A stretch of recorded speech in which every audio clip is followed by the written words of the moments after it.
Goddag og velkommen til endnu et afsnit af Selvhjælperne.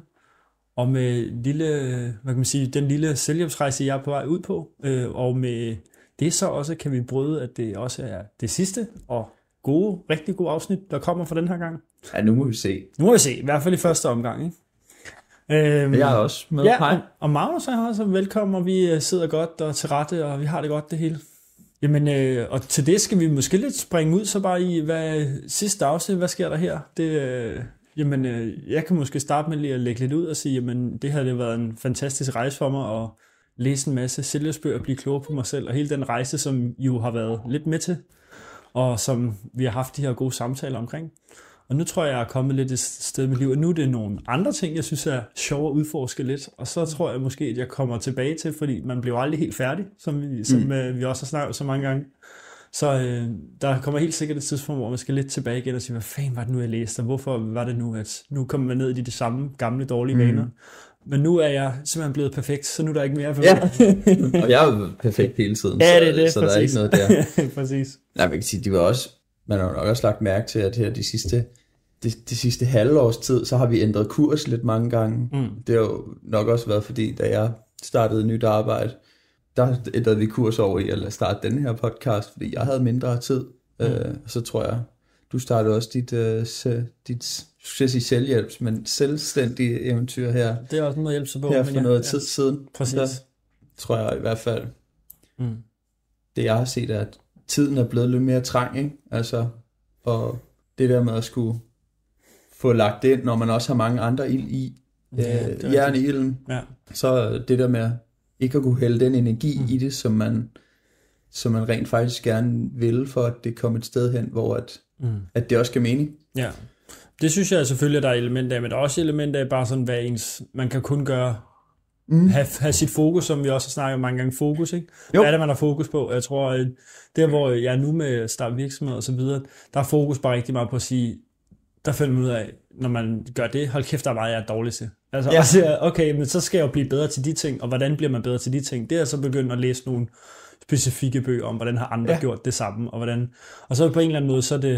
det bliver lidt mere sådan, i stedet for at hjælpe sig selv og bedre tanker og så videre, så bliver det lidt mere at sige, hvordan fanden lukker du et salg, og hvordan fanden, så det er meget mere sådan, hvordan bygger du en forretning, og altså det er meget mere mit fokus ligesom er over på lige nu, og det og heldigvis har jeg lært en masse af netop måden at studere det her, og måden at køre det samtidig med, man ligesom har. Så på den måde bruger jeg mange af de ting, som jeg har brugt til at hvad kan man sige, studere selv, til nu bare andre hacks i stedet for, ikke? Jo, jamen det er nemlig lige præcis det der, jeg mener med at hælde energi og have ild for noget, man kan sige.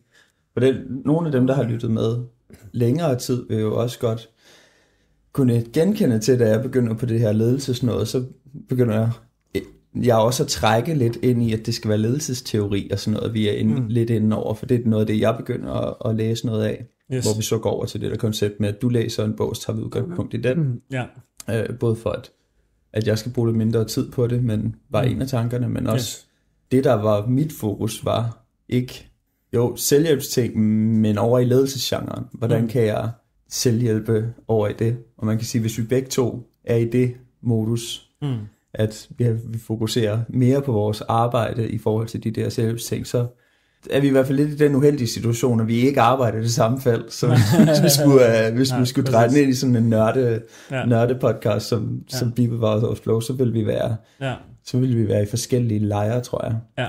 Så nogle gange så skal man også vælge, hvis man ikke kan gøre noget ordentligt, så skal man også lade være med at gøre det halvt. Ja. Og det tror jeg i hvert fald er sådan en faktor for mig i det her, i at jeg tror, at du nævnte, det var jeg sådan, kan vi ikke lige, jeg er altid sådan, vi kan godt lige finde en løsning. Ja. Vi finder ud af at dreje det lidt og sådan noget, men jeg kan huske, da du alligevel skrev det her sidste gang, at jeg tror ikke, vi skal prøve at rette det selv mere. Jeg tror, vi skal stoppe, mens lejen er god-agtig. Yes. Var min fornuftige baghoved sådan, ja, det er fuldstændig rigtigt. Og så min ADHD behovsstyringsfyr sad over den anden, så jeg sagde, men nu er du i gang, så måske kan jeg lige lave noget selv, eller noget. Jeg kan huske, jeg vendte den med Louise, og sagde, men nu skal jeg stoppe med Victor og sådan noget. Jeg tænker lidt, hvad jeg så skal. Og inden jeg nåede at sige mine valgmuligheder, som bare, enten skal jeg bare stoppe og fokusere på de ting, jeg har gang i, eller så skal jeg starte noget selv, eller finde en anden og køre noget med. Ja. Så nåede hun at afbryde mig og sige, ellers så skulle du lade være med at starte på mere. Du har lederuddannelse, du skal på barsel lige om lidt, du har stadig et fuldtidsarbejde. Måske skulle du bare lade være med at starte et nyt projekt og bruge en masse energi og fokus på det og knække nakken. Og hun nok meget ret i. Så det er godt, at du er fornuftens stemme ind i den her podcast, for ellers så havde jeg nok forsøgt for altid lige at rette lidt til. Ja. Yes. Så ville det være, at vi slet ikke havde en seriøs podcast, så havde vi en selvstændig podcast. Ja, lige præcis. Jeg sidder og læser Shoe Dog lige nu. Der er ham der stifterne Nike, og hele hans rejse omkring at bygge det imperium der. Så det vi rent faktisk vil sige i det her afsnit, det er slet ikke sidste afsnit, fra i dag af, så skal vi... Nej. Men havde du åbnet en dør for det, så havde jeg nok hoppet på den, fordi jeg... Som du siger, det er nogle hyggelige samtaler. Lige præcis. Så den del vil man jo også gerne bibevare. Ja. Og det har også været dejligt og vildt, og der er også mange, der har lyst til at lytte med, og også familiemedlemmer, så det siger, det var fedt, eller det var klogt, det der. Så det synes jeg også har været rart, men vigtigst af alt har det været lækkert for mig selv. Altså lækkert for at netop at træne og sige mange af de her ting højt, når man sidder og læser alle de her ting, og siger, okay, hvordan skal man egentlig tænke omkring det? Så det synes jeg har været en rigtig stor fornøjelse. Enig. Og i den sammenhæng, så tænker jeg lidt, at det er jo det, der så er agendaen i dag, det er lidt at gå ned i højdepunkterne. Og der er jeg lidt spændt på at sige, at vi på mange måder minder med hinanden, men vi er også meget forskellige i ting, vi tit tager med, og ting, vi tænker på. Så jeg tror også, at jeg er sådan lidt spændt på at høre, hvad dine highlights har været, for jeg forestiller mig, at de er meget forskellige fra mine, men det er også kun godt. Ja, og det tror jeg måske også viser meget godt, hvor forskellige vi er. For man kan sige, da vi trådte ind i det her projekt, så tror jeg også, at jeg tænkte, at vi vil være mere ens. For altid, når vi har diskuteret og snakket, så har vi matchet hinanden ret godt i diskussioner, som for eksempel politik og sådan noget, når vi har snakket det. Så vi er aldrig rigtig blevet uvenner. Vi har altid haft nogle gode diskussioner og uenigheder og sådan noget. Det var noget af det, jeg tænkte, der ville være godt ind i den her podcast, og derfor da du sagde, jeg kunne godt tænke mig at læse nogle flere bøger, så fik jeg den her idé med, så kunne vi lave sådan en self-podcast.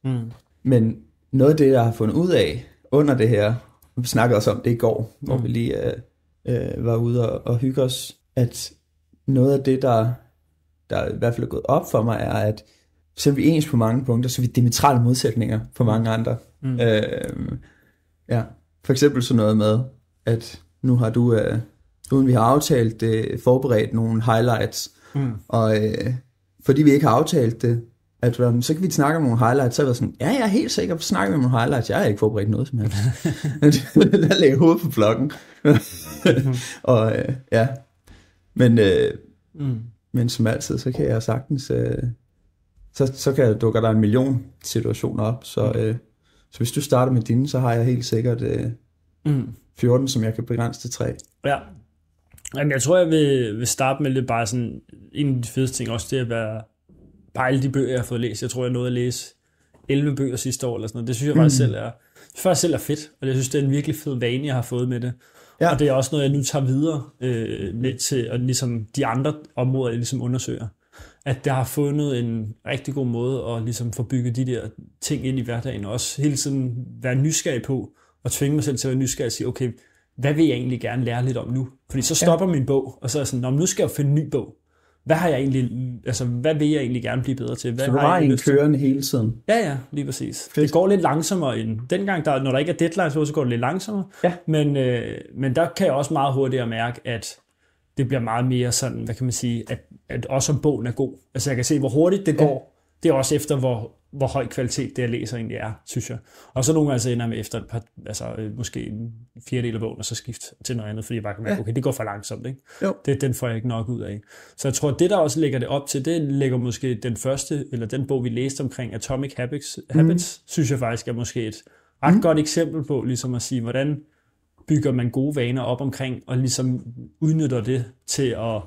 Og som nu, tidligere har vi brugt det til ligesom at sige, hvordan kan jeg sælge mig selv og hjælpe at træne og studere. Og nu er det egentlig bare blevet en vane, jeg synes selv er god, og en vane, jeg egentlig også godt kan lide. Altså så ligesom at få kombineret de to ting. Det synes jeg egentlig er rigtig fedt. Så nu har jeg ligesom sige 2 steder, hvor jeg i det her tilfælde bruger meget til bøger. Ja. Det er jo meget tit det der, han snakker meget om sådan noget habit stacking. Enten skulle du lægge en vane oven på en anden vane, så blev det nemt. Eller også skulle du ligesom starte lidt i det små, ikke? Ja, det var også noget af det, vi snakkede om, med, når man skulle lære noget nyt, så start der, hvor det er realistisk, at du kan opfylde dit mål. Ja, folk starter lidt for hårdt og sådan ting. Vi snakkede også lidt om det med nytårsfortsæt. Ja. Det var tid, enten i slutningen af sidste podcast, eller starten af den her. Det var sidste gang, vi optog med den der mikrofon, hvor vi kun havde én mikrofon, hvor vi skulle stikke den. Nytårsforsæt der i den her podcast, det er sådan noget på afsnit 10 eller sådan. Ja, vi snakkede også omkring, det var da vi sad i sofaen med den ene mikrofon, hvor vi, jeg tror også, det var det afsnit, vi snakkede om Beckham-dokumentaren, men hvor vi snakkede omkring det der med, når man havde et nytårsforsæt, så hvis man bare havde sat det på, jeg skal bare ned 5 gange om ugen og sådan noget. Ja, præcis.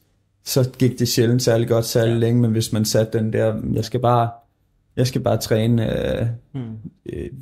1 gang om ugen, så skalerede det tit op til at... Ja, lige præcis. Så det synes jeg faktisk fungerer super godt. Så lige nu er det for eksempel fra, når man nu kører jeg på arbejde, så når jeg cykler på arbejde, så har man lige 25 minutter hver vej, så det er alligevel 50 minutters lydbog hver morgen. Ja. Og det er så indgående, hvad vej man kører, så man behøver ikke tænke 1 sekund, når man alligevel cykler på arbejde. Ikke? Og så hver gang jeg løber, det er det samme. Så nu får man også ligesom løbet og fået det læst sammen. Det synes jeg... Og det er sådan, det tror jeg, det trick, det hack, det lærte jeg mig selv, da vi ligesom skulle nå alle de her bøger, vi skulle læse til de her podcast-afsnit. Og nu fungerer det bare egentlig super godt. Ja, fordi man er inde i en rutine omkring det. Ja, præcis. Og nu føles det helt underligt at løbe og ikke at lytte til noget imens. Ja, altså, man får sådan en rutine omkring det, hvor man finder ud af, at noget er godt. Præcis. Så det er mega. Den bog har jeg virkelig havde taget meget ved. Og netop tænkt det der med omkring, jeg tror også, at specielt når man kommer lidt fra sport, og man gerne vil lave noget, så bliver man tit ret ekstrem, tror jeg. Altså hvis man gerne vil blive god til et eller andet, siger, okay, men jeg vil gerne begynde at løbe. Jamen, så skal jeg løbe et maraton, jeg skal løbe under 3 timer. Ja, fordi du er meget konkurrencemenneske af natur, ikke? Jo, men jeg tror også, det er det, at man er trænet til, at man har dyrket sport. Det er ligesom at sige, okay, men hvis man skal gøre noget, så skal man gøre det virkelig ordentligt, ikke? Og så nu begynder jeg at løbe, okay, men så skal jeg løbe, altså maraton under 3 timer, ellers så skal jeg slet ikke løbe, fordi jeg skal fandme ikke være, også det der med brand på sig selv, jeg skal ikke være en, der løber og være så dårlig til det. Altså det skal jeg satme ikke være. Nej. Og der tror jeg, det er sådan et sundt det med, ligesom at sige, okay, det er måske mere sådan, lidt mere at starte i det små, og lidt mere sådan generelt væk fra ekstremer. Altså en lektie i at sige, hvis du gerne vil have gode vaner, så er faktisk ekstremer det værste, du kan gøre, ikke? Jo. Hvilket er lidt modsat det, som man egentlig havde tænkt, ikke? Ja, og som måske også dit selvbillede har været, fordi man kan sige, når man har set dig udefra, så er det lige præcis din consistency, der sådan, i hvert fald i mit hoved, var det, der var din store force. Altså med fodbolden, da du var helt lille, sådan, altså man så dig altid med en fodbold, sådan, han er virkelig god til at lægge timerne i. Men så når jeg ser dig... Bare et eksempel fra i går, var vi lige på noget computercafé og spillede lidt. Det plejer vi at gøre, når vi skal lave noget hyggeligt sammen, der ikke er podcast. Yes. Og der så jeg dig spille et computerspil for første gang. Og det her konkurrencegen i, både når det går dårligt, men også når du får succes med noget, sådan lugter sådan, det er det her, jeg skal gøre, og hvor sulten du er på at udvikle det, allerede så tidligt, og hvor meget du hygger dig med det, så giver det i hvert fald rigtig god mening, det der med, når du så for eksempel bliver givet dig ind i løb, så er det sådan, hvad kan jeg tage det her til? Hvad er det næste, hvor jeg tror, styrken er jo consistencyen, der kommer af det, men hvor der lægger selvfølgelig ord i munden på dig, så bare sig til, hvis det er forkert. Det er men at jeg tror, i hvert fald til udgangspunkt med mig selv, at når man ser de ting, man har succes med, så tillægger man nogle gange nogle andre ting, end det, der reelt set er forsen i det, det positive. Så det der med, at du måske ikke tænkte, det var consistencyen, der var din styrke i det, men at du er så konkurrencemindet, der virkelig gerne vil vinde.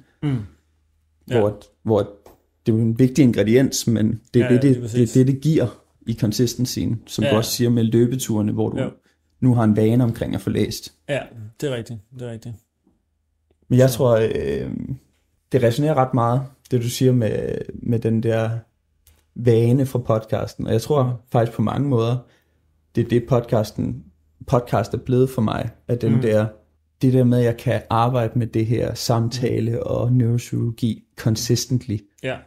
Så selvom jeg har ikke rigtig haft tid til det, efter min ledelsesting er begyndt.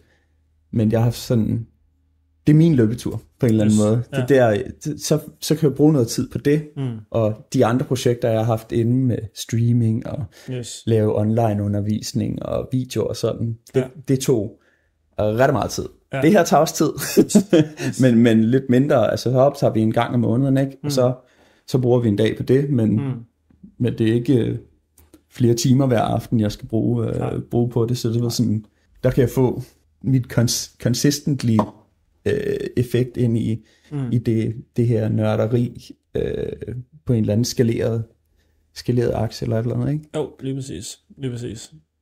Så den synes jeg, den kan jeg godt forstå, at den er blevet populær, den bog generelt. Altså at først fordi jeg tror, det er en af de mere sådan håndgribelige regelbøger. Altså der er lidt flere sådan, jeg tror, det ved jeg ikke, i hvert fald sådan nogle typer som mig leder også lidt efter en opskrift, altså et eller andet, man sådan kan gøre. Og der, altså typer som dig, som er nogle mennesker, ikke? Jo. Jeg tror bare ikke, jeg er måske ikke det mest filosofiske menneske på den måde. Altså mere sådan, jeg vil gerne, altså ligesom at sige, når vi spiller computerspil i går, hvordan bliver jeg bedre? Jeg skal have en regelbog. Jeg skal ikke ligesom føle spillet. Jeg skal, okay, jamen hvis jeg spiller sådan her, så skal der sættes nogle kasser op for, hvordan man ligesom gør det på den rigtige. Du laver en plan for dig selv. Optimeringsplan, ikke?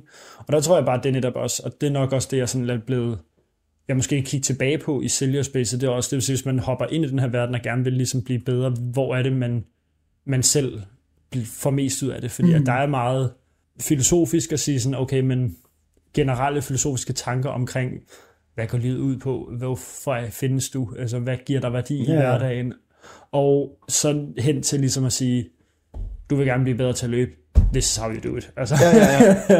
Og der tror jeg måske, at de der sådan, hvor det virkelig har sådan, du kan skrive regler ned for det, taler lidt bedre i hvert fald til sådan en som mig. Og der tror jeg måske også sådan, i retrospekt, dem løber man også lidt hurtigt tør for. Altså fordi der er også kun et ret finite, altså sådan en begrænset mængde af regler for at hvad man kan arbejde på, synes jeg lidt.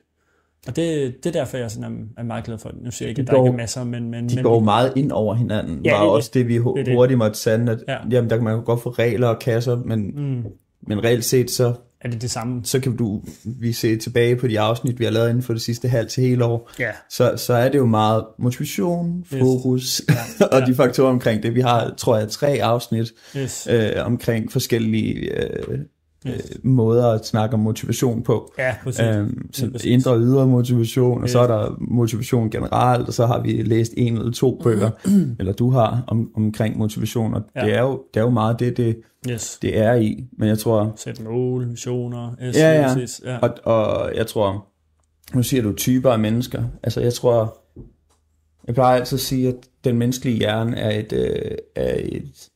den menneskelige hjerne er doven, og den menneskelige hjerne er et organ, der er lavet til at få mest muligt, altså et effektivitetsorgan. Yes. Så når jeg siger, at hjernen er doven, så er det jo også, jeg tror ikke, der er typer af mennesker, der godt kan lide, at det er sort og hvidt.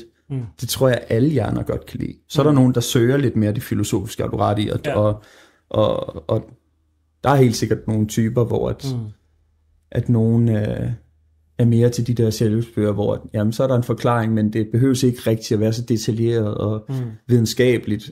Og så er der sådan nogen som, jeg tror også jeg er i den kasse, men det finder nu, får jeg nogle simple regler, så kan jeg overholde dem, og så kan jeg bruge dem til det, jeg gerne vil. Ja. Men når vi har set på de der selvhjælpsbøger, der har været stor succes, så synes jeg også, det går igen, at dem der har en forsimpling, et forsimplet regelsæt, altså, sådan her hænger verden sammen, hvor vi sådan, okay, hvis vi taber ind i det, giver det god mening, men der er godt nok mange huller i osten her.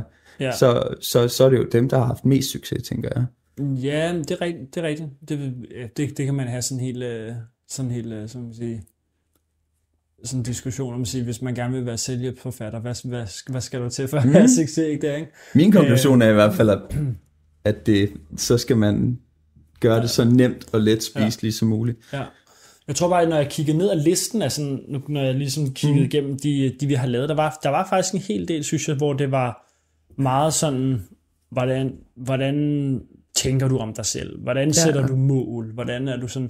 Det er jo rigtigt nok, der er stadig sådan, hvordan, men det bliver stadig lidt mere sådan, det bliver meget abstrakt, synes jeg, måske i hvert fald sådan som mig. Det var tit det der med at sige, okay, hvordan... Og det er det, jeg har brugt de her samtaler rigtig meget til, det at sige, ja, det er meget fint, men hvad kan jeg sådan lidt få ud af det? Ja.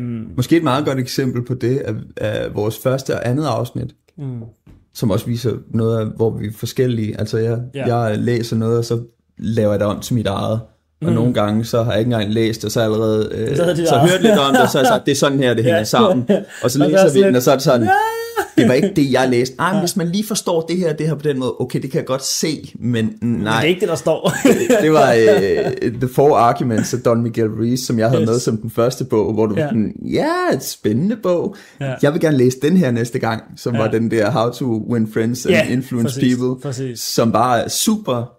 Mange rigtig gode eksempler, meget firkantede. Det er det her, du skal gøre. Det her er det her, du skal gøre. Her er et trick fra en eller anden pingpong-metoden, eller sådan dejligt håndgribeligt. Man skal ikke bruge så meget energi på at omforme det til et eller andet, der giver mening for en. Lige præcis. Og jeg tror, hvis man ser på de to, så er der en stor forskel på, jeg tror også, hvor succesfulde de måske er. Jeg ved ikke, hvor mange Don Miguel Ruiz har sagt, men jeg har sådan en fornemmelse af, at det er en bestemt type. Ja, lige præcis. Ja, det er sådan noget, der mere bliver lavet om til nærmest undervisningsmateriale, det han har skrevet bagefter. Altså, der er nogen, der omtolker hans... Ja, der bruger det, som tit også er lidt spirituelt, ikke? Jo, altså, præcis. Lige præcis. Som de tager udgangspunkt i de der... ikke azteker, men noget af den dur. Yes. Ja.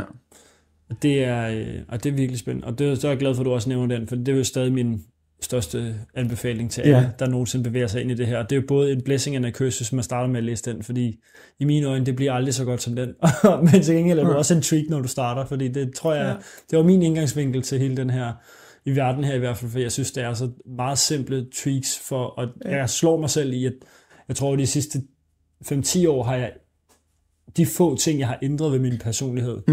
Når jeg læser de der regler igen en gang imellem, så er jeg sådan lidt, det er faktisk der det hele, det er faktisk derfor, jeg har gjort det. Det er faktisk derfor, jeg gør det og det og det, i forskellige situationer. Ja. Og jeg tror sådan, hvis man, nu har jeg bare lyst til lige at læse op, hvad for nogen jeg jeg har taget ud af det, men du må jeg høre din top 3? Jo, min top 3 er netop... Nu ved jeg godt, at vi har snakket meget om top 3, men her passer den jo faktisk rigtig godt.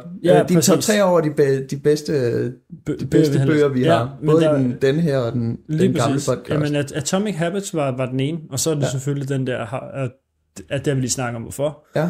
Og så var der How to Win Friends and Influence People, den er stadig min nummer 1. Så den ligger, det er din nummer 1? Ja, klart. Og så tror jeg ikke, så snyder jeg lidt med træerne, men det er faktisk, og det er måske fordi, det mere er for nylig. Så det går, hvis du spurgte om for et år siden, så er det anderledes. Men den der det gør jeg ikke. Nej, præcis. Den der Outlier, som Malcolm Gladwell, det er bare fordi, jeg synes egentlig, den var så fed en bog. Altså, det var så spændende en bog. Det var den, der handlede om, hvorfor at folk, der var blevet rigtig, rigtig gode til et eller andet, de faktisk var blevet gode til det. Altså, det var ikke hvor man ser på dem, der bryder ud af statistikken, hvad er det, de gør anderledes for at have succes, og sådan prøve at analysere dem, eller se, hvad de gør. Omvendt, han kiggede på alle mennesker, der var exceptionelle, og så sagde han, det giver statistisk mening. Altså, der er statistik i dem, der er gode til ting.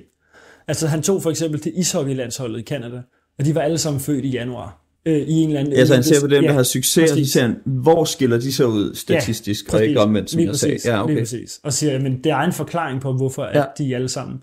Og Bill Gates havde der også en forklaring, fordi han vitterligt var den eneste, der havde adgang til en computer i lige præcis det tidspunkt. Ja. Og i den rigtige aldersgruppe og så videre. Altså netop, og det samme med Steve Jobs. Altså de var født inden for en måned, ikke? Hvor man sådan, altså ham, Steve Jobs, og jeg kan ikke huske, men en eller anden, der opfandt HTML-protokollen eller et eller andet. De var alle sammen født inden for en måned, ikke? Altså de mest indflydelsesrige mennesker inden for IT nogensinde, ikke? Så det er jo heller ikke tilfældigt, og så forklaret, det var bare en super, super fed bog. Og det er i hvert fald, og hvis det er tilfældigt, så kan man aldrig nogensinde bevise det, og det er jo også dejligt pleasing for hjernen. Ja, det er rigtigt. Det er lidt ligesom, nu snakker jeg jo tit meget om ADHD, det ved jeg ikke, om du har lagt mærke til. Jo, det er min nummer 1. Og der er også sådan nogle forklaringer, man sætter på. For eksempel er der flere procentvis af den islandske voksne befolkning, som har en ADHD-diagnose. Jeg har ikke tallene, men det jeg har hørt det er sikkert en Facebook-ting, det er 40% flere ADHD-diagnoser per indbygger på Island. Og sådan den der historie, man så hører, hvorfor er det? Jamen, det er fordi, at de vikinger, som blev utålmodige, så et første land og sagde, vi har fundet land, vi står her, vi sejler videre. Det var ikke ADHD'erne, der sejlede videre, det var ADHD'erne, der sagde, vi har fundet noget, det skal vi af, vi skal explore det her. Det var ligesom dem med ADHD, der havde dårligere behovsstyring. Og det var også sådan, det eksempel giver mening, men man ved det jo ikke. Og der er også noget, det er fangelejren, det er fordi dårlig behovsstyring, kriminalitet, det giver skide god mening, men man ved det ikke. Altså, det er sådan noget rigtigt. Det er rigtigt nok, og det kan man selvfølgelig godt kritisere lidt. Det, jeg tror, jeg bruger det til sådan bare igen, hvis man nu skal være en lille smule filosofisk, det er jo så ligesom at gå tilbage til at sige, okay, hvad er det så, jeg har superpower og er speciel for? Og der kan jeg jo godt se sådan nu også, det bruger jeg jo sådan rent karrieremæssigt, ligesom at sige, hvad er det, jeg gør anderledes end andre? Og hvad er det derfor, så jeg føler, at jeg ligesom kommer for succes med, fordi jeg har en anden tendens eller et andet behov, end andre mennesker har. Så det er lidt det, jeg bruger det til. Og det er sådan lidt lidt encouragement til mig selv at sige, også danskere, specielt når man starter virksomhed, danskere har sådan en mærkelig mani med at sige, når du forklarer en eller anden forretningsidé til en eller anden, så er der nogen, der siger, det er meget spændende. Hvorfor er der ikke nogen andre, der har gjort det? Jeg er bare sådan, jamen, det er der også, men nogen har fejlet af den ene eller anden. Why does it matter? Altså man sådan, det er så ringe et argument for, at noget ikke kan lykkes, at så burde nogen andre have gjort det, eller et eller andet, hvor jeg sådan, jeg går overhovedet bruge tid på. Og det er en tanke, man skal have, når man beslutter sig for, om det er den her idé, jeg gerne vil have. Så kan man begynde at tænke, okay, er der nogen andre, der har gjort det? Hvorfor er de fejlet for at lære af det? Jo, klart. Men det er ikke så tidligt i processen, for så kommer man aldrig i gang med noget. Nej, men jeg synes, det tit bliver sådan, at hvis der ikke er nogen, der har gjort det, så må det være, fordi det er en dårlig idé. Altså, eller så må det være, fordi det ikke kan lykkes. Det er tit den sammenslutning, som rigtig mange mennesker laver. Ja, okay. Ja, så bliver man ikke selvstændig, hvis man har det mindset. Nej, lige præcis. Og der er det bare meget fedt at ligesom at sige, jamen, der er nogle bestemte ting, og ligesom at sige, okay, men der er ikke, det er fordi sådan en som mig ikke har været der. Ja. Det er derfor. Og der må man godt være lidt... Jamen, det passer med det og det. Og så kan man så ligesom også skulle argumentere for sig selv, at det passer også, at det netop er sådan en type som mig, der skulle fikse det, ikke? Altså, så det er... Men jeg tror heller ikke, jeg var ikke for at give kritik på, at jeg sagde det her med, at det er jo confirmation bias, at bekræfte sig i sin... Jeg tror, det var for at sige det her med, hvor stor værdi og hvor vigtigt det er, at man kan give perspektiv på noget. Det er også noget det, vi har læst, for eksempel, hvis jeg skal lave segway over i min top 3, så er en af bøgerne på i hvert fald også Coach dig selv. Ja, den havde jeg glemt. Fredens. Den havde jeg det er kæmpe. Og der er en af tangenterne jo perspektiv, og det bruger jeg så tit. At det der med at vælge et perspektiv, man tager på det, for eksempel, det er fordi, jeg ikke har prøvet. Det giver energi, hvor at tage perspektivet, det er nok fordi, det er en dårlig idé, at folk ikke har begivet sig ud i det. Ideen må være fundet på, og så har man besluttet ikke at gøre det, fordi det er en dårlig idé. Det giver ikke noget energi. Altså, og det kan være meget fint at få sådan nogle pessimistiske tanker, hvis man ikke har hverken tid, evner eller økonomi til at gå i gang med sådan et projekt, så at kunne skyde det ned, det er rigtig sundt. Så det er jo godt, og det er jo nogle gange et godt perspektiv. Men hvis man skal ind og se på, om en idé er kvalitativ, om man kan gøre noget ved den, så er det jo et rigtig dårligt perspektiv. Så det der med at vælge perspektiverne, tror jeg er en stor ting.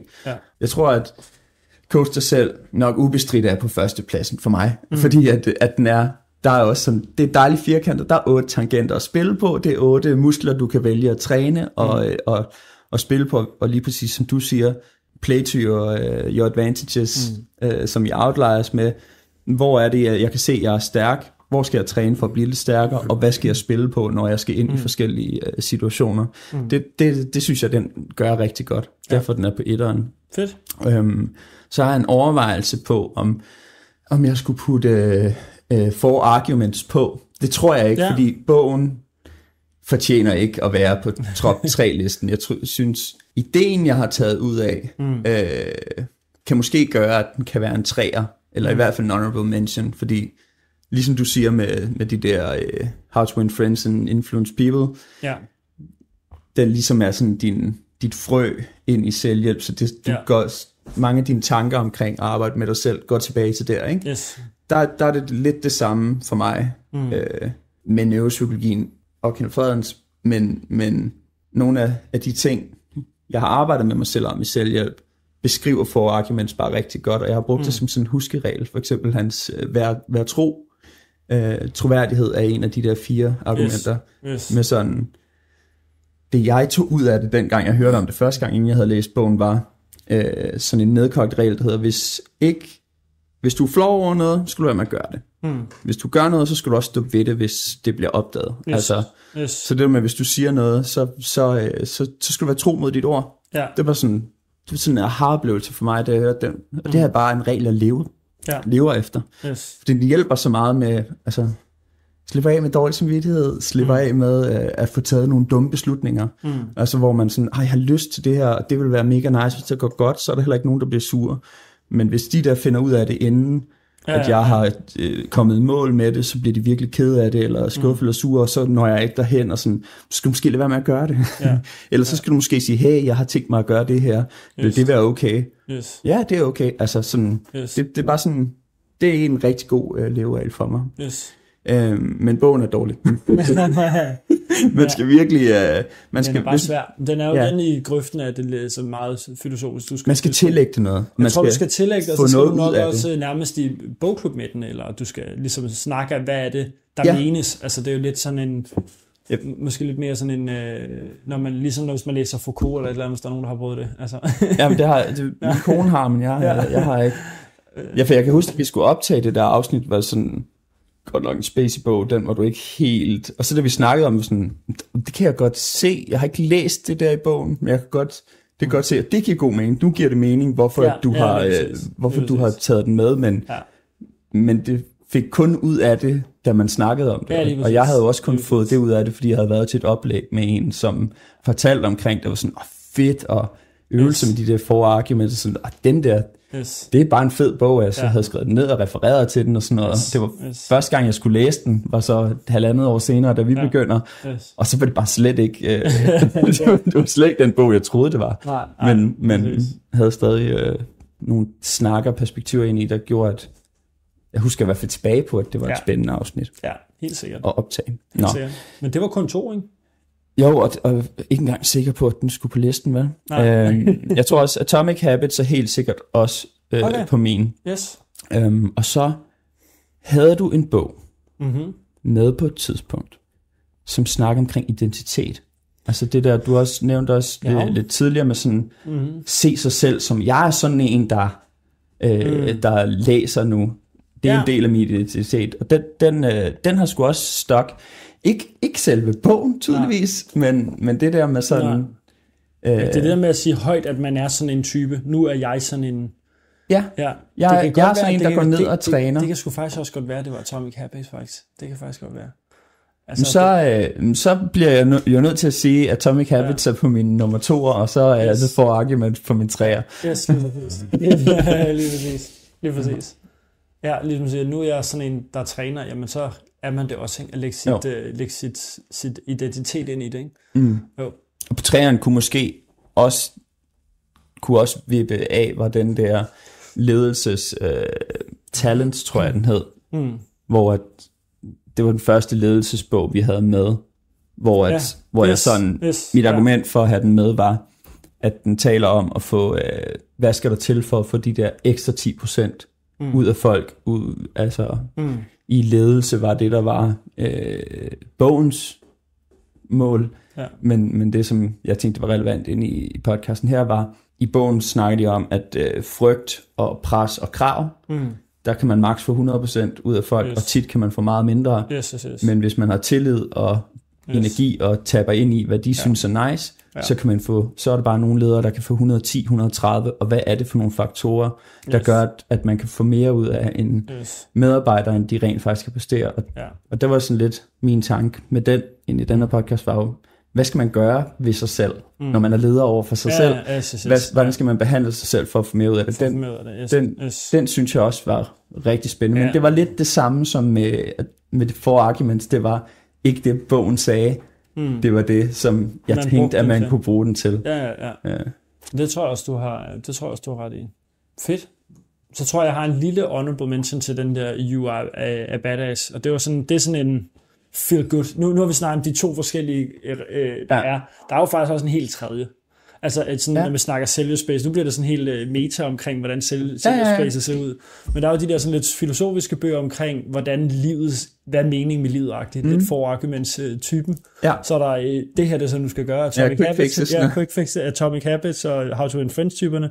Og så er der den tredje, som at du skal læse, og så bare sådan feel good. Altså, du læser og siger, jeg er fucking sej, mand. Altså, let's go, ikke? Altså, som nærmest mere coaching end... præcis. Lige præcis. Tit dem der, man ser sådan noget top of the head, og så sådan stop apologizing bitch, eller et eller andet. Altså sådan noget, ikke? Men der læste vi faktisk den der You Are Badass af Jen Sincero, som jeg synes faktisk var ret god i mange facetter. I hvert fald, det var et ret godt tidspunkt for mig at læse lige præcis den. Fordi jeg tror, det er sådan en som type, som mig rammer meget ind i forhold til arbejdsliv og sådan succes generelt, det er, at man rigtig, rigtig gerne vil, og man rigtig, rigtig gerne vil mere, og man rigtig gerne vil. Og når man så ikke har den succes, man måske engang, man synes, man har fortjent, eller har lyst til, eller kæmper for, så er man lidt sådan, så bliver det en rigtig, rigtig ond spiral i det her med, at jeg har i hvert fald altid været sådan, måske igen, det kan godt være, det kommer fra sport, at hvis du ikke er den bedste, så må du træne hårdere end de andre. Altså så lægger du mere pres på dig selv, og så må du bare gøre mere. Hvor det er sådan, og det virker måske, når det handler om at bare stå på en bane og sparke frispark. Altså det er det, der skal til, hvis man skal blive bedre. Det er det. Men det har en konsekvens. Nej, men både og, fordi jeg synes, i arbejdsliv er det ikke det, der skal til. I arbejdsliv er det ikke sådan, at hvis du bare bliver en time længere i forhold til de andre, så har du mere succes. Nej. Fordi det er sådan, jamen hvis du går skævt af et projekt, eller det, du arbejder med, eller videre, så hjælper det ikke, at du sidder en time mere. Og så og du spiller forkert, kan man sige, ikke?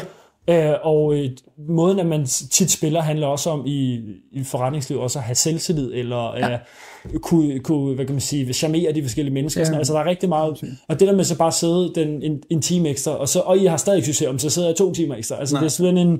Og det vil være det samme eksempel som hvis med fodbolden, at om jeg skal bare lægge flere timer, og det jeg skal lægge flere timer i er mavebåndinger.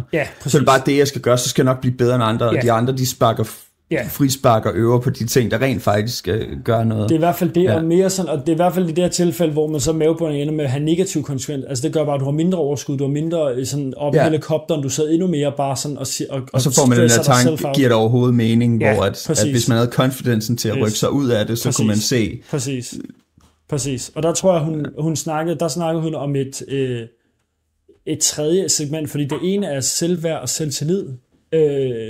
De 2 faktorer synes jeg altid, jeg har sådan haft meget fokus på og snakket meget omkring, og sådan, synes egentlig, det fungerer godt på. Jeg kunne ikke forstå, at jeg har jo selvtillid og selvværd. Jeg ved godt, at jeg selv er dygtig og sådan ting. Men det var faktisk selvkærlighed, hun ligesom indbringt. Det var altså at sige, jamen... Jeg var lidt flink ved sig selv også. Altså, fordi det der med, jeg tror, at det der med, når man... Min sport, tænker jeg tit været, hvis jeg ikke var dygtig nok, så skulle jeg fandme nok fortælle mig selv, hvor elendig jeg var. Så var det motivator for så at blive bedre og træne. Altså, så udvikler vi os, og så kan vi fejre det. Men altså, hvis vi er dårlige, så skal vi fucking have vide, at vi er røvelendige. Ikke? Og det var den grøft, jeg røg ned i. Og der tror jeg, det ramte det bog, det tidspunkt, et rigtig godt tidspunkt, hvor vi siger, hey, det her, det er altså et recipe for disaster, du er i gang med lige nu. Det er, at du ikke har succes, og du smadrer dig selv. Og altså, du rører længere og længere ned. Ikke? Men jeg tror også, der er folk, der vil gøre det med sport. Altså jeg tror, jeg er et godt eksempel på, når jeg var sådan, så lægger jeg bare mere tid. Det har også været sådan en, jeg har haft. Jeg tror bare, der hvor forskellen mellem os er på sport og på computerspil også. Der har du altid været succesfuld med de computerspil, du gerne vil være det, og det er jeg ikke. I hvert fald mine yngre år er. Du har en rigtig god fornemmelse inden for de felter på, hvad er det, der skal til, for at jeg kan blive bedre? Hvad er rent faktisk en god måde at træne på? Og jeg har altid været sådan, det jeg gør er godt nok, jeg lægger bare flere timer, hvilket har akkurat samme effekt, hvor i dit tilfælde lyder som om, at det første i voksenlivet på arbejdsmarkedet, at du ramt den der, jeg ved ikke, hvad det er, jeg skal blive bedre på, jeg ved kun, hvad det er, jeg gør nu, så det gør jeg bare 10% mere, okay, det har ikke et udbytte, det har ikke 10% mere udbytte, så vokser frustrationen bare. Præcis. Hvor jeg tror, at det tror jeg ikke er, fordi du er dårlig til dit arbejde, det tror jeg bare er fordi, at i sport og konkurrence, der er det sådan, hvis du bruger tiden på at kigge på, hvad der er, man skal blive bedre, så kan man se det, hvor jeg tror, at svarene er der ikke altid på arbejdsmarkedet, så man bliver nødt til at have den der, som hun snakker om, med at sige, okay, men jeg gør mit bedste, det er godt nok, nu skal jeg også lige klappe mig selv på skulderen, og så sige, det skal nok gå. Ja. Så nu sørger jeg lige for at passe på mig selv, og for at jeg ikke brænder ned, og så skal der nok dukke noget op på et tidspunkt, som jeg kan handle på, men jeg får ikke noget ud af at blive ved med at smadre hovedet ind mod muren og sige, hvorfor fanden kan jeg ikke finde ud af at bryde den her mur ned? Nu har jeg stået i 100 timer og hamret ind. Så kunne måske stoppe, trække vejret og sige, okay, men så var du god til det, og så må vi lige slappe af og lede efter, hvor det kan blive bedre. Fordi det kræver lidt mere energi. Jeg tror også, det der gjorde, at man, i mit tilfælde i hvert fald, man var mere sådan, kunne slappe af i det, og så sige, og så kunne man tage den her dybe ending og sige, okay, nu stopper vi lige med at bare arbejde mere end de andre. Altså bare sådan, og så sige, okay, det behøver vi ikke, det er ikke det handler om. Ja. Du er dygtig, det er skide godt, alt er lækkert, yes. Okay, fokus på opgaven, eller fokus på, okay, hvis vi nu gør det på den og den måde, kunne det lykkes? Altså, og så det er bare ligesom for at tage hele itchen og tage hele glæden tilbage, tror jeg. Det tror jeg, det var sådan det, jeg virkelig tog ud af den på en eller anden måde. Ikke? For der er også meget med arbejdsliv og skoleliv, hvis vi går lidt mere samfundskritisk på den, hvor det er også det, der er mange, der brænder ud på, er, at når man først når ind i arbejdslivet, sådan noget, så ender man bare ret hurtigt et sted, hvor det er, folk slækker ikke. Altså, de arbejder de arbejder disciplineret og sådan nogle ting, og der er bare nogle gange, så er der nogen, man ikke kan konkurrere med. Så bliver man nødt til lige at ånde op, og så for eksempel outlier, se på, hvor er det, jeg er bedre end alle andre, og så fokusere på det, i stedet for at prøve at være mere succesfuld end andre, så fokusere på at være den bedste version af sig selv, er jo lidt det, hun hjælper en til, ikke? Og så er det nok også det der med, når man kommer ned i den spiral, og ligesom slår sig selv i hovedet, fordi i det her tilfælde kan jeg jo godt forestille mig, at folk, der læser bog igen og igen og igen, og kan ikke forstå, jamen, nu får jeg 7 i skolen, og med fokus på, at man skal have resultater i skolen, og du er et tal, og så videre. Ja. At man ligesom, okay, så må jeg bare læse lidt mere, så må jeg bare være sådan, og så får man stadig 7, altså, og så bliver man stadig 7, og så arbejder man lidt mere, og man bliver bare frustreret over den der cirkel, og så er man sådan lidt, jamen, okay, det med bare at arbejde, så må det være, der må være noget galt i min approaching, og i stedet for bare at hade sig selv og sige, man er dum, nej, okay, jeg er ikke dum, jeg er pisse dygtig, jeg er sød og rar og et dejligt menneske. Måden jeg gør det på er måske bare ikke den bedste. Okay, hvordan gør de andre? Kan jeg lære noget af de andre? Og så ligesom, det bliver, jeg tror det er det der sådan er den gode lektie også videre fra bogen, nu hvor jeg også sætter højt, det er sådan, det giver lige roen til at sige, hey, nej, du er ikke dum. Hey, du er sød og rar, og folk kan godt lide dig. I hvert fald dem du også godt kan lide. Ikke? Og så ligesom sige, okay, der er ikke noget galt med mig, der er måske noget galt med måden jeg gør det på. Og så lad os prøve at snakke og tænke lidt over det i stedet for. Ikke? Og det er i virkeligheden også meget det, mange af bøgerne kommer tilbage til, det er love yourself. Altså, du er god nok. Hvad kan du gøre bedre af den gode selvhjælp, i stedet for, jeg skal gøre ting bedre, så jeg kan blive god nok. Ja. Altså, det er virkelig der forskellen ligger. Fordi udefra set, at skal du gøre akkurat det samme, men det er bare virkelig vigtigt for ens eget mental health, at man har med, at man er god nok. Det handler om, hvad kan jeg gøre for at blive lidt bedre? Ja. Ikke god nok, fordi så er du i en dårlig spiral, ikke? Jo, lige præcis. Lige præcis. Fedt. Er der andre facetter af selvhjælpsspacet, vi ikke har været forbi? For nu slår jeg lige op, men det er der de 3, er det ikke der? Er det ikke der, de fleste er sådan at dele op i? Jo, det kunne man nok sagtens dele dem op i. Yes. Man kan også lave en 4. kategori, med det der Kjeld Fredensen og sådan noget, hvor det er lidt mere videnskabeligt. Ja. Altså, over neuropsykologi. Den er lidt over ved det filosofiske, men stadig med værktøjer. Den er sådan lidt i mellemstykket, ikke? Jo. Jeg tror der, hvor jeg synes, den skiller så lidt ud, er, at den er... Jeg tror, jeg vil nok passe på med at kalde det en selvhjælpsbog. Ja. Fordi det er nærmest... For mig så videnskabeligt, det er på grænsen til en manual. Hjernen fungerer på denne her måde. Hvis du vil træne det her, så skal du gøre det her. Hjernen, hvis du skal gøre den her opgave. Der var den der med bilerne, for eksempel. Yes. Din hurtige tænkning er bedst, hvis der er mange faktorer. Yes. Du skal tænke mere over tingene, hvis der er få faktorer. Så kan du finde ud af, hvad der er bedst. Det kan du ikke, hvis der er for mange. For mange faktorer. Altså så sådan, det er et firkantet regel i forhold til hjernen, når du skal lave en opgave. Der er ikke nødvendigvis lige så meget udvikling. Det er mere, den taler ind i de ting, man skal gøre. I udviklingen. Så man skal ligesom... Helt sikkert. Det er måske mere en supportbog.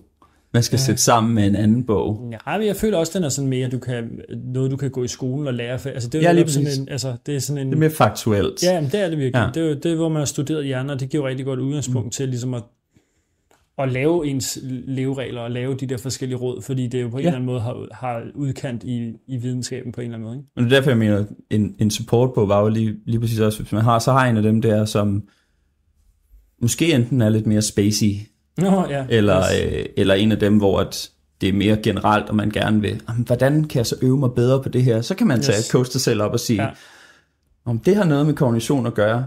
Hvad kan jeg rent faktisk? Hvad er det for nogle muskler, jeg skal træne her? Det er sådan, hjernen fungerer. Så skal jeg jo gøre det her. Fedt. Nu kunne jeg gøre det, som de prøvede at sælge værdien til mig på. Lige præcis. Jeg kom til at tænke på, da du lavede dit eksempel med det der med kærlighed til sig selv og have hjernen med. Der kommer jeg til at tænke på det der løber-eksempel, hvor de lavede en kontrolgruppe på. Jeg tror, jeg refererede til den mange gange med hurtigløbere, og de vidste ikke, hvad de skulle testes på, men det, som de rent faktisk gjorde, var, at de havde en kontrolgruppe og en normal gruppe. I kontrolgruppen, der skar de en halv sekund af deres 100 meter tid, og i den anden gruppe, der lagde de et halvt sekund til. Og der så de bare noget i, at dem, de havde fuldstændig samme udvikling, men dem, som troede, de var et halvt sekund hurtigere, end de i virkeligheden var, deres performance og engagement og udvikling steg bare eksponentielt, og dem, som troede, de var et halvt sekund dårligere, end de i virkeligheden var, der var sygt meget dropout, og de mistede motivation og sådan noget.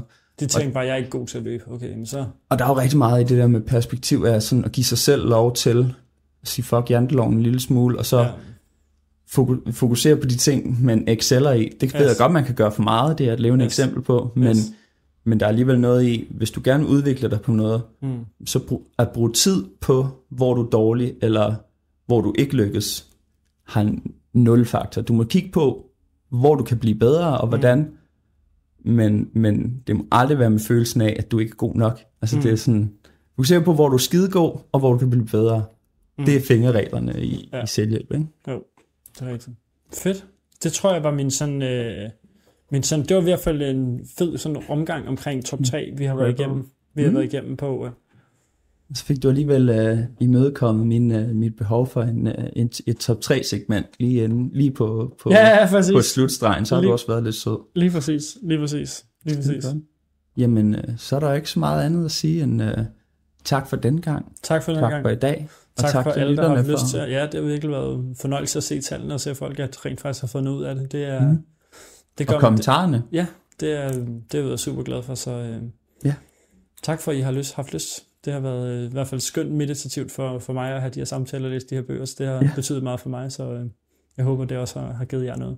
Ja, enig. Kunne ikke have sagt det bedre. Tak for den gang. Tak for den gang.